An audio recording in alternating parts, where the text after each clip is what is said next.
तो आप तो शंकर साहब देखिए ये जो ये जो इनएफिशिएंसी है या ये इनकी कैपेबिलिटीज़ उस हद तक नहीं है कि जो अपना टारगेट रख रहे हैं उसको मीट कर सकें। अब इसका बोझ आवाम पर क्यों डालने की कोशिश की जा रही है? और कोशिश भी क्या, दरख्वास्त देते हैं वो 1.5% की दरख्वास्त देते हैं, वो 0.8% की मंजूर हो जाती है, तो आवाम पर तो वो बोझ डल ही जाता है ना। देखिए अवाम पे जो है डेफिनेटली इस चीज़ का बोझ आएगा। मैं एक छोटा सा अगर आपको कंपैरिजन दूं तो देखें, ये डिस्ट्रीब्यूशन बिजनेस से रिलेटेड है कि इलेक्ट्रिक का जो रिकवरीज का इशू है। बाकी डिस्कोज भी हैं हमारे पास सेप्को है, हेस्को है, लेस्को है, जितने भी डिस्ट्रीब्यूशन कंपनीज हैं उन सब का जो टैरिफ बनता है वो 100% रिकवरी के बेसिस पे बनता है। ठीक है, और ये नेपरा ने खुद भी एडमिट किया है, बट क्योंकि वैसी बात है उनकी भी एवरेज रिकवरी 92% के अराउंड है। पाकिस्तान की एवरेज रिकवरी इतनी है 92 93 के बीच में।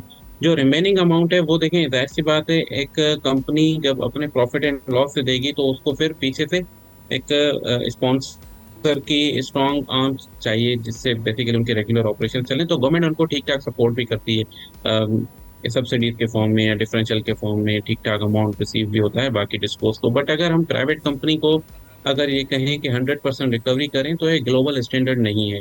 ठीक है, तो ग्लोबल जो स्टैंडर्ड्स हैं वो एक रिलैक्सेशन देते हैं। हम देखें गैस गैस की कंपनीज है ना, सुई नॉर्थ और सुई साउथ, तो वहां पे भी देखें एक बहुत बड़ी ऑडिट फर्म ने जब अपनी गवर्नमेंट ने कंसल्टेंसी फर्म हायर की कि हम, क्योंकि वहां पे भी गैस की लीकेज बहुत ज्यादा है, तो वहां पे एक ये इशू आया कि अब इनको कितना परसेंट जो है अलाउ करें कि लीकेज जो है उसमें कवर हो जाए। तो अच्छा, देखें ये उन्होंने शंकर साहब पूरा जो हम कंपेरिजन ये जो किया। हम गुफ्तगू कर रहे हैं ये तो उस सूरत हाल में हो रही है कि आधी बिजली तो ये नेशनल ग्रिड से इस वक्त ले रहे हैं ना। अगर ये जो आधी बिजली नेशनल ग्रिड से ले रहे हैं, अगर ये भी खुद ही इसकी प्रोडक्शन कर रहे होते तो फिर ऑपरेशंस और मेंटेनेंस की कॉस्ट कहाँ चली जाती, फिर तो इनका टैरिफ मजीद ऊपर चला जाता और आवाम शायद इससे दुगने दामों में इस वक्त इनसे बिजली खरीदने पर मजबूर होते। देखिए उसमें 100% गलती के इलेक्ट्रिक की नहीं है, क्योंकि मैं आपको एक बात बताऊं, जो के इलेक्ट्रिक के अपने आप समझ लें कि मुल्क के हालात करेंसी की वजह से RLNG पे ज़्यादा प्रोडक्शन है। RLNG is very expensive.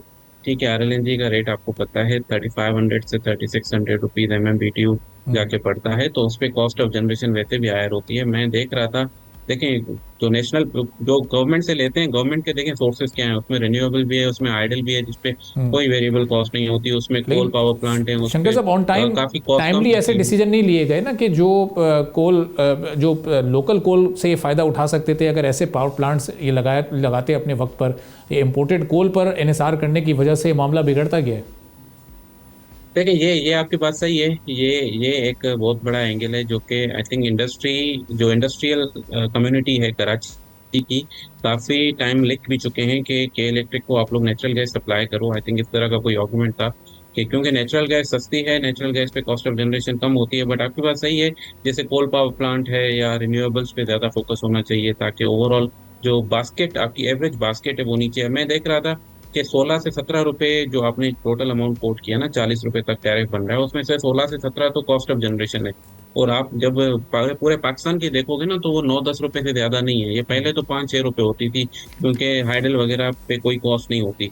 ठीक है, और जब 6-7 रुपए तो आपके डायरेक्टली यहाँ पे इंक्रीज हो जाते हैं करके इलेक्ट्रिक के केस में। तो इनएफिशिएंसीज हैं, देखें रिकवरी के पॉइंट ऑफ व्यू से भी अंडर परफॉर्म किया है कंपनी ने, और ट्रांसमिशन एंड डिस्ट्रीब्यूशन लॉसेस के भी पॉइंट ऑफ व्यू से अंडर परफॉर्म किया है। और जाहिर सी बात है जब कॉस्ट ऑफ जनरेशन की हम बात करते हैं तो कुछ फैक्टर्स ऐसे हैं जो उनके हाथ में है, कुछ फैक्टर्स ऐसे हैं जो उनके हाथ में नहीं है। ठीक है, तो आई थिंक आगे के जो उनके प्लान्स हैं, जो इन्होंने इन्वेस्टमेंट प्लान सबमिट किए हुए हैं, आई थिंक फिर वहां पे जाके इनको टेकअप करना चाहिए कि गोइंग फॉरवर्ड अगर ये कुछ ऐसे स्टेप लेंगे जिसमें रिन्यूएबल्स पे ज्यादा फोकस होगा तो वेटेड एवरेज जो कॉस्ट ऑफ जनरेशन है वो कम हो जाएगी।